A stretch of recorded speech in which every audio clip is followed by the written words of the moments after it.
청취자 여러분들을 여의도 정치로 안내해드리는 시간이죠. 여의도 인포메이션 시사저널 박성희 기자와 함께합니다. 안녕하십니까? 안녕하세요. 자, 오늘 먼저 검찰 소식부터 살펴보겠습니다. 이 검찰청 폐지의 불똥이 때 아닌 특검으로 튀었습니다. 이 특검 파견 검사들의 집단 반발 조짐, 어떤 배경에서인지부터 볼까요? 네, 검찰청 폐지가 확정되자 파장이 특검으로 번지고 있습니다. 네. 검사들의 수사를 못 믿겠다는 이유로 꾸려진 임시 조직이 바로 이 특검인데요. 그런데 그런 특검도 결국 파견 검사들이 수사를 하는 조직입니다. 네. 그렇다 보니 본래 직장인 검찰청이 없어지는 개혁안을 특검이 반길 이유는 사실상 없는 셈인데요. 네. 무엇보다 특검 내 상당수 검사들이 검찰개혁의 핵심인 이 수사와 기소의 분리, 이 기조의 당혹감을 드러낸 것으로 전해집니다. 네. 아무래도 특검은 수사와 기소 그리고 공소 유지까지 모두 맡고 있기 때문인데요. 수사하기 위해서 그리고 수사를 잘해서 특검에 왔더니 특검 끝나면 수사하지 말라고 하니 당황스럽다는 겁니다. 네. 결국 김건희 특검 파견 검사 40명은 진행 중인 사건을 마무리한 뒤에 원 소속 검찰로 복귀하게 해달라 입장문까지 제출했습니다. 네. 내란 특검팀 검사들도 검은 넥타이를 메고 재판에 임했는데요. 네. 검사들이 직접 비판 성명을 내거나 이런 건 아니지만 사실상 이 검찰 사망에 대한 항의 의사를 전달한 것이란 해석이 나왔습니다. 네. 검찰 내부망에서도 검찰 개혁을 우려하는 글이 잇따르는 등 검찰 내 반발이 확산하는 모습입니다. 아무래도 이제 특검법 밀어붙였던 민주당으로서는 좀 당혹스러울 것 같은데 여당 입장은 어떻습니까? 민주당은 즉각 비판 입장을 냈습니다. 네. 검찰 개혁을 관철한 여당 입장에서는 이 특검 파견 검사들의 최근 행동이 항명으로 비친다는 지적인데요. 네. 일각에선 법무부 차원의 징계와 형사처벌 가능성까지 거론됐습니다. 예. 고검장 출신 이성윤 의원은 이 후배 검사들을 향해서 정치적인 성격이 너무 강하다, 공직기강 문제를 제기하기도 했는데요. 예. 일단 검사는 공무원입니다. 그리고 공무원은 정치적 의사표현과 활동이 엄격한 제한을 받죠. 네. 예, 물론 시위를 하거나 대자부를 붙인 건 아니지만 검사들이 이 여당이 추진한 검찰 개혁을 간접적으로라도 반대하고 나서는 게 바로 이 정치적 활동으로 해석될 수 있다는 지적입니다. 네. 실제 민주당 의원들 만나보면 특검을 향해 일종의 이 배신감을 느끼는 의원들 많습니다. 예. 아무래도 그만큼 어렵게 특검법을 통과시키기도 했고 또 평소 특검의 성과 여당이 나서서 홍보하곤 했거든요. 네네. 그런데 이번 특검 검사들의 반발로 소위 뒤통수를 맞았다는 거죠. 어제 변호사 출신 민주당 한 의원과 제가 통화를 했는데 법을 안다는 검사들이 이렇게 대놓고 정치적 의사표현을 하는 거는 그 자체로 특권의식을 드러내는 거다. 이렇게 비판하더라고요. 네. 다만 여당 한편에선 자신들이 만든 특검법이 도리어 검찰의 저항 통로가 된 상황에 이 난처한 기색도 역력합니다. 예. 우군으로 판단했던 특검이기 때문에 이들과 대척점에 서서는 안 된다는 시각도 존재하는데요. 실제 특검을 향한 여당의 비판, 최근에는 그래도 다소 완화되는 모습입니다. 정청래 대표 어제 최고위원회의에서 검사들은 자중자애하기 바란다, 이렇게 짧게 경고했습니다. 네. 자, 국민의힘에서는 이 검찰청 폐지나 특검법 모두 반대를 했는데 이번 이 특검 파견 검사들의 반발 어떻게 보고 있을까요?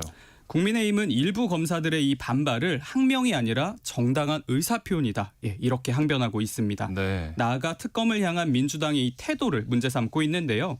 내란을 수사하겠다며 자신들이 띄운 특검마저 말을 듣지 않는다고 바로 또 제압하려 한다는 겁니다. 예. 또 국민의힘 지도부는 검찰청을 없애고 수사와 기소를 분리해야 한다면 수사 기소권을 모두 쥐고 있는 이 특검부터 해체해야 한다, 이렇게 주장도 했는데요. 네. 송원석 원내대표 어제 검사들의 문제의식이 옳다, 또 민주당을 향해서 정치 깡패 같은 협박이다, 강하게 반발했습니다.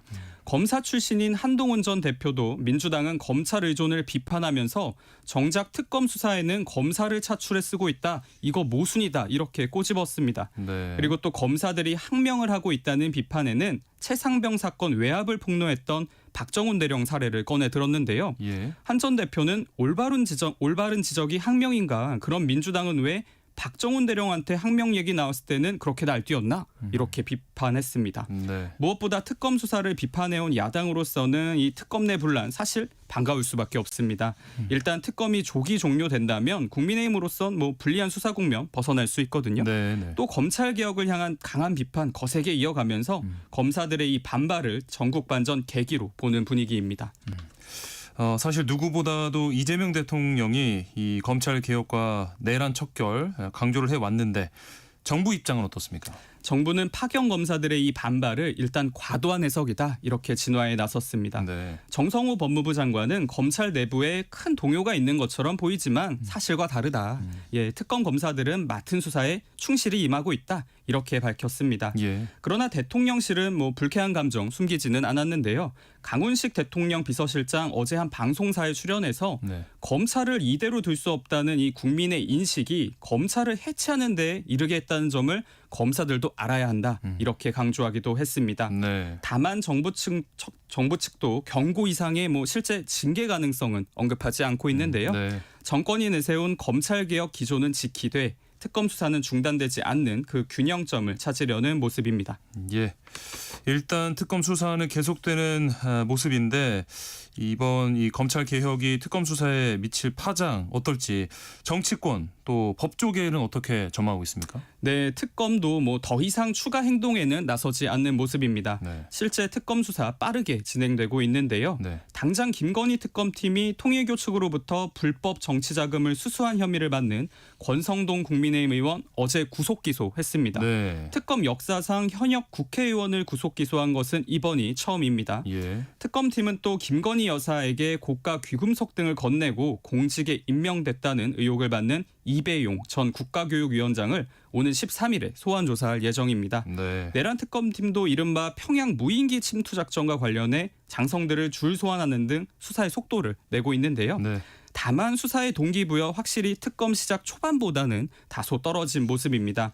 특검이 종료되고 난 뒤에 자신의 거취, 조직의 운명을 걱정하는 검사들도 상당한데요. 네. 제가 특검 한 관계자와 어제 통화를 했는데요. 정부에서 기자님한테 이번 취재가 끝나고 나면 앞으로 취재만 하고 기사 작성은 다른 사람에게 맡겨라. 앞으로 둘 중 하나만 하게 될 거다. 이렇게 말하는 것과 같은 상황이다. 예, 이렇게 항변하더라고요. 네. 특검 수사와 별개로 검찰 개혁을 둔 이 검찰 내부 그리고 특검의 동요 당분간은 계속될 것으로 보입니다. 네. 자, 이제 이 추석 연휴가 지나고 나면 국정감사가 또 시작이 되는데요. 여야가 주목하는 가장 뜨거운 인물이 있죠. 네, 올해 국정감사 추석 연휴 뒤 돌아오는 월요일이죠. 오는 13일부터 약 3주간 실시됩니다. 네. 이번 국감의 핵심 증인으로 가장 주목받는 인물 이재명 대통령의 최측근으로 알려진 김현지 대통령실 제1부속실장입니다. 네. 김 실장은 성남 시민운동 시절부터 한 20년 넘게 이 대통령과 함께해온 대통령의 최측근 인사입니다. 네. 이재명 정부 출범 직후 대통령실 인사와 예산을 담당하는 총무 비서관으로 임명되기도 했는데요. 국민의힘은 김 실장을 반드시 국감에 불러야 한다는 입장입니다. 그를 둘러싼 이 비선 논란이 적지 않고 또 정권 초에 이 논란을 철저히 규명하고 가야 된다는 거죠.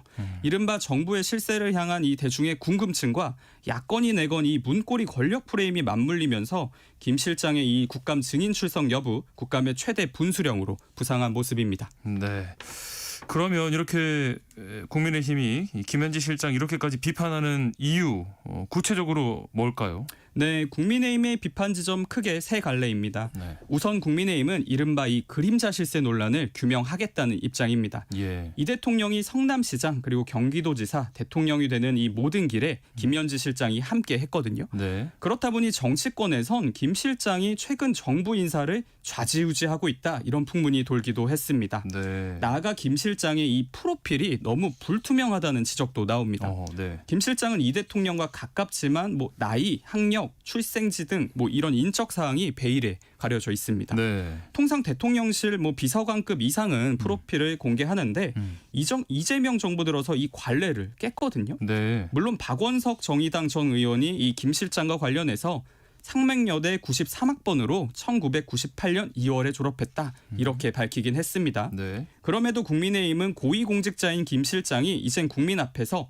자신이 누구인지 어떤 사람인지 직접 밝혀야 한다. 이렇게 주장하고 있는 겁니다. 네. 여기에 국민의힘은 방탄 인사 의혹까지 제기한 상황인데요. 아하. 최근 대통령실이 그를 총무비서관에서 제1부속실장으로 인사를 냈습니다. 네. 네. 대통령을 지근거리에서 보좌하는 제1부속실장은 통상 관례적으로 국감 불출석이 용인돼 왔거든요. 네. 그렇다 보니까 국민의힘은 대통령실이 이 실세를 향한 야당의 의혹 제기 그리고 국감 출석을 막으려고 꼼수 인사를 단행한 거 아니냐 이렇게 비판하고 있는 상황입니다. 네. 사실 뭐 정권마다 이 실세로 주목받는 시선은 늘 있었는데 그러면 김현지 실장이 진짜 야권 주장대로 실세가 맞는 겁니까?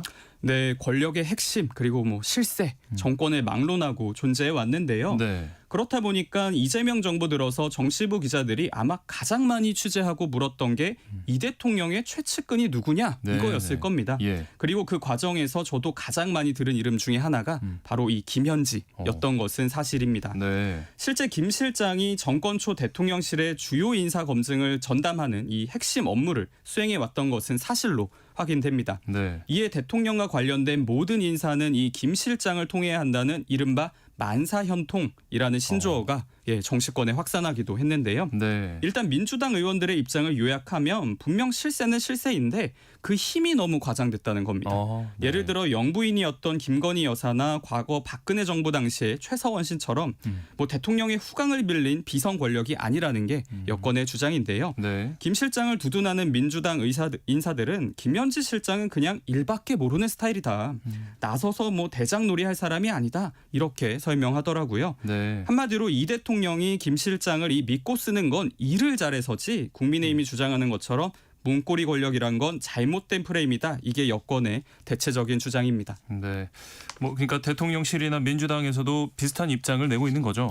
네, 대통령실과 여당 공식적으로도 그리고 비공식적으로도 김현지 실장이 이 실세설 부인하고 있습니다. 네. 일단 한 대통령실 관계자가 말하기를 일단 이 만사현통이라는 단어가 용산의 금기어다 이렇게 말을 하더라고요. 네. 아무래도 이 대통령으로서는 자신의 측근인 이 김 실장의 이름이 언론에 계속 거론되는 게 불편할 수밖에 없겠죠. 네. 우상호 정무수석도 언론 인터뷰를 통해서 대통령실의 실세는 강훈식 비서실장이지 김현지 실장이 아니다. 김현지 실장 한 명 지키려고 대통령실이 인사를 한다? 그건 불가능한 이야기다. 이렇게 야권의 의혹 제기에 강하게 선을 긋기도 했습니다. 네. 박지원 민주당 의원 같은 경우 한 라디오에 출연해서 김 실장과 자신이 통화한 사실을 밝히면서 상당히 전의에 불타고 있다. 이렇게 말하기도 했는데요. 네. 김 실장 본인도 자신을 둘러싼 이 실세설 의혹들에 굉장히 억울해하고 있는 것으로 전해집니다. 네. 그래서 이제 관심이 쏠리는 건 김 실장이 국정감사에 출석할지 여부인데 정치권 전망은 어떤가요? 네, 대통령실 기조는 일단 원칙적으로는 국회 결정에 따르겠다입니다. 네. 김남준 대변인 어제 브리핑을 통해서 김 실장은 국회 결정에 100% 따르겠다는 입장을 분명히 하고 있다. 이렇게 밝혔는데요. 네. 국회가 부르면 정확히는 여당이 만약 국감에 출석해달라 이렇게 요청을 하면 네. 언제든 김 실장 출석할 수 있다는 겁니다. 다만 민주당 내부의 분위기는 다소 이원화된 분위기입니다. 네. 한정혜 정책위 의장이 야당이 국감의 목표로 김 실장을 삼는다면 당사자가 나가서 해소할 필요는 있다. 이렇게 주장하면서 네. 김 실장의 국감 출석이 필요성 강조하기도 했는데요. 네. 다만 조정식 민주당 의원 등은 운영위 국정감사는 원래 이 대통령실 3실장을 상대로 충실하게 할 수 있는 거다. 그런데 굳이 김현지 실장을 따로 불러서 나오라는 거는 정쟁 청문회를 하겠다는 거다. 이렇게 반발했습니다. 네. 여권 내부의 의견이 이렇게 좀 갈리면서 국감 직전까지 이 김 실장의 출석 여부 정치권의 뜨거운 쟁점이 될 것으로 보입니다. 네. 자, 정치는 이렇게 연일 갈등과 정쟁이 반복되는 모습인데 추석 앞두고 지금 여야 지도부가 민심 잡기 경쟁에 열을 올리고 있죠. 네. 온 가족이 모이는 이 명절만큼 민심 확인하기 좋은 때가 없죠. 네. 여야 모두 이 추석 연휴를 앞두고 전국 각지에서 민심 행보 잡기에 나섰는데요. 네. 여야 모두 명절을 계기로 이 각자의 지지율을 올려보겠다는 이 셈법인데 방식은 조금 달랐습니다. 네. 민주당과 조국혁신당 등은 어제 호남행 열차가 출발하는 이 용산역에서 어깨띠를 두르고 시민들과 직접 일일이 인사를 나눴는데요. 네. 굉장히 친근한 이미지를 강조하는 듯한 모습이었습니다. 정청래 민주당 대표는 내란을 이겨낸 우리 국민들 덕분에 이번 추석이 특별해졌다. 이렇게 민생과 민심 다 잡겠다 이런 메시지 던졌는데요. 네. 반대로 이 국민의힘은 노선을 조금 달리했습니다. 전통적으로 사실 이 영남행 보수 텃밭인 이 영남행 열차가 몰리는 서울역을 명절마다 찾곤 했는데 네. 이번에는 노인 복지관을 찾아서 송편 빚기 봉사에 나선 건데요. 네. 장동혁 대표 이 자리에서 경제가 어렵지만 더 좋아지길 바란다면서 이 어르신들 민심 잡기에 집중했습니다. 다만 훈훈한 분위기만 연출되지는 않았는데요. 네. 장동혁 대표 정부 겨냥한 이 날선 메시지도 같이 내놨습니다. 네. 어제 장 대표가 유튜브를 통해서 추석 명절 인사를 따로 공개했거든요. 그때 이렇게 말하기를 이 떨어지는 경제 활력 얇아지는 국민 지갑, 그리고 어깨가 처진 이 청년들의 좌절, 그리고 깊어지는 자영업자의 한숨 이렇게 마치 시처럼 하나 언급한 뒤에 지금 우리가 해야 할 일은 민생을 챙기는 것이다 이렇게 강조했습니다. 정부 여당이 이제 입법 폭주를 하다 보니까 우리 서민의 삶이 너무 어려워지고 있다 이렇게 완곡히 메시지를 전한 모습입니다. 네. 추석 연휴 앞두고 이재명 대통령도 역시 대국민 메시지를 내놨죠. 네, 그렇습니다. 이재명 대통령 어제 추석 연휴를 하루 앞두고 수석 보좌관 회의를 개최했습니다. 그 자리에서 이제 국민들에게 직접 추석 메시지를 전했는데요. 네. 사실 가장 눈길을 끈 건 대통령 스스로 저도 샌드위치 데이에는 연차를 내야겠어요. 이렇게 발언한 지점입니다. 네. 사실 그냥 통상적인 얘기일 수 있는데 워낙 이 대통령을 향한 이 일중독 이미지, 그렇죠. 워커홀릭 이미지가 강했잖아요. 네. 그런 이 대통령이 이렇게 공식적으로 쉬겠다고 말하니까 참모진들이 일제히 이제 웃음을 터뜨렸습니다. 네. 다만 이 대통령 그래도 국정만큼은 우리가 반드시 챙겨야 한다 거듭 강조했는데요. 네. 그만큼 이 내치와 외치에서 받아든 숙제가 만만치 않기 때문입니다. 그렇죠. 이 대통령 어제 이제 국민들에게 메시지 전하면서 한미 관세 협상, 이 트럼프 대통령의 이 선불 요구, 투자 선불 요구 언급했고요. 그리고 국가정보자원관리원 이 화재 복구 현안 언급하면서 국민과 함께 앞으로 나아가야겠다 이렇게 강조했습니다. 또 코스피 이 3,500선 돌파 소식을 언급하면서 이 경제 회복에 대한 자신감 내비치기도 했는데요. 국민이 이 희망을 갖고 다시 시작해야겠다고 생각하고 있고 비정상적인 것들이 다시 정상으로 많이 회복되고 있다. 코스피 상승은 이런 힘 때문에 이렇게 올라가고 있다. 이렇게 밝혔습니다. 그러면서 또 이제 국민을 향한 응원의 메시지 잊지 않았는데요. 경제 회복의 온기가 국민의 삶 이 구석구석에 잘 스며들도록 모두가 또 이 혜택을 볼 수 있도록 힘쓰겠다. 이렇게 강조했습니다. 또 하나 이 주목할 대목은 대통령 부부가 이 추석 연휴 중에 한 예능 프로그램에 그래요? 출연한다는 소식입니다. 사실 대통령 전임 윤석열 전 대통령도 그렇지만 명절마다 예능 프로그램 출연하는 사례 없지는 않았는데요. 이번에 특이하게 이 대통령은 이 K푸드를 직접 소개하고 또 음식에 담긴 자신의 추억을 직접 나누겠다고 밝혔습니다. 명절인 만큼 이 그간 무거웠던 이 정치의 무게는 좀 잠시 덜어내고 시민과 소탈하게 소통하겠다는 대통령의 이 의지로 읽힙니다. 네, 여의도 인포메이션 오늘은 여기까지 하겠습니다. 시사저널 박성희 기자와 함께했습니다. 고맙습니다. 감사합니다. KBS 1라디오 세상의 모든 정보